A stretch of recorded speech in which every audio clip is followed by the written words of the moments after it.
Bienvenue sur ma chaîne YouTube. Nous sommes sous LibreOffice Draw, la version 24.2.2.2.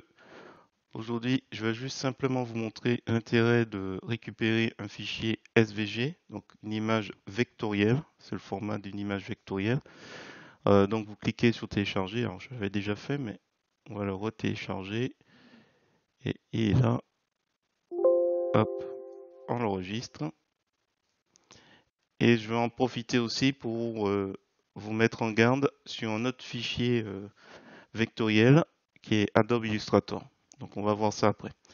Alors, donc du coup, on l'a téléchargé. Je fais le bon vieux insérer image. Bon, je suis peut-être allé un peu vite. Menu insertion, image. Et on va chercher ici. Alors l'intérêt d'un fichier vectoriel, c'est que, je me rapproche, si je fais un clic bouton droit de la souris et que je convertis en polygone, voilà, je peux à nouveau en cliquant dessus aller entrer dans le groupe. Donc F3 sinon le raccourci clavier. Et quand j'entre dans le groupe, il sera assez facile pour moi, une fois que j'ai sélectionné, vous pouvez faire un clic bouton droit de la souris, aller dans le menu contextuel sur remplissage et décider qu'elle aura les cheveux, allez, rouges. Hop. Donc là, ici rouge. Alors moi j'ai paramétré mon LibreOffice Draw, j'ai fait une vidéo dessus où j'ai la barre de menu qui est accessible, donc je peux le faire ici. Donc elle, par exemple, on va lui mettre les cheveux verts. Donc l'intérêt aussi, c'est que vous pourrez comme ça changer plus facilement certains aspects. On peut aller jusqu'au niveau des yeux, par exemple. Certaines choses. Alors là, apparemment, il y a un tout petit truc blanc devant, mais bon, vous avez compris l'idée. Et tous ces éléments sont déplaçables. Donc si je déplace ce petit rond, voilà. Et tiens, ça, hop, on va lui mettre du bleu. Voilà, peut-être pas ça. Voilà. Et c'était juste pour vous dire que c'était possible. Donc là, je suis entré dans le groupe. Ne pas oublier, hop, de double-cliquer à l'extérieur pour sortir. Donc ça veut dire que cette image. Donc si par exemple j'entre, alors nouveau, je clique sur le bouton droit de la souris, je clique et je veux simplement celle-ci. Je sélectionne, je fais soit CTRL X ou édition coupée et dans une nouvelle page, je peux coller et c'est peut-être beaucoup plus facile pour manipuler. Là, il y avait beaucoup trop de personnages et je fais à nouveau clic bouton droit de la souris. Alors, du coup, je crois qu'il est séparé puisque je l'ai récupéré directement dans le groupe. Donc là, je sélectionne, je le regroupe. Voilà. Et comme ça, après, vous avez le choix, soit vous double-cliquez et comme ça, vous pouvez atteindre, ça fait moche, plus facilement les éléments. Vous double-cliquez à l'extérieur pour sortir du groupe. Vous vous retrouvez dans Forme, Grouper, où vous pouvez dissocier. C'est peut-être plus simple de penser à cette histoire de entrer, sortir du groupe. Et là, comme on peut le voir, on peut retirer un peu les éléments.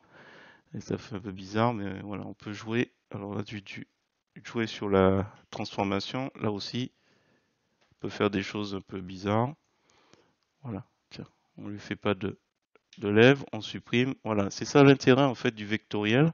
Là, il y a un élément qui est caché, je sais pas ce que c'était. Et on va encore un autre élément. Ah, c'est les. Ah, d'accord. Alors, il y a peut-être eu un petit problème d'importation, mais bon. C'est les ombres de son cou, hein. Si je sélectionne comme ça, alors hop, on va peut-être prendre plus loin. Voilà. On retire les ombres de son cou. Ainsi de suite. Je crois que j'ai pris son. Voilà, c'était un petit tuto assez simple. Bien entendu, je vais revenir sur celui-là, je vais en prendre une autre. Clic bouton droit de la souris, entrer dans le groupe. Je vais prendre celle-ci. Je fais CTRL X. Et si je fais nouveau tiens, document texte, je peux aller dans LibreOffice Writer pour le coller. Il n'y a pas de nouveauté. Voilà, écoutez, j'espère que cette petite vidéo vous a plu. J'ai juste une petite précision que j'ai expliqué tout au début. Ça marche bien avec tout ce qui est fichier SVG. Donc, je vais vous mettre le lien dans la description. Donc, tout ce qui est format vectoriel, image vectorielle. Attendez, je traduis. Voilà, format de graphique vectoriel.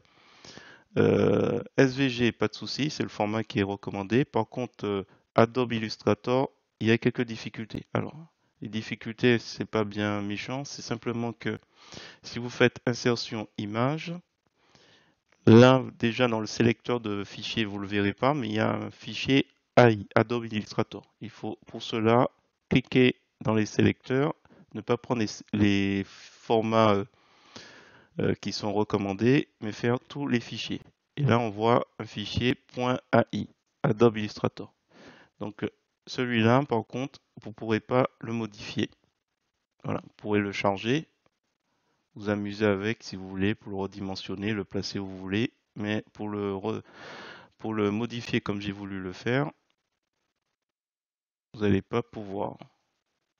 Voilà, je vais entrer dans le groupe, mais je ne vais pas pouvoir je vais pas pouvoir faire quoi que ce soit. Je peux que quitter le groupe. Il n'y a aucune possibilité. Dans une vidéo, je vais vous montrer comment on peut le faire. Donc ça, c'est dans Inkscape. Donc comme vous pouvez le voir, j'ai pu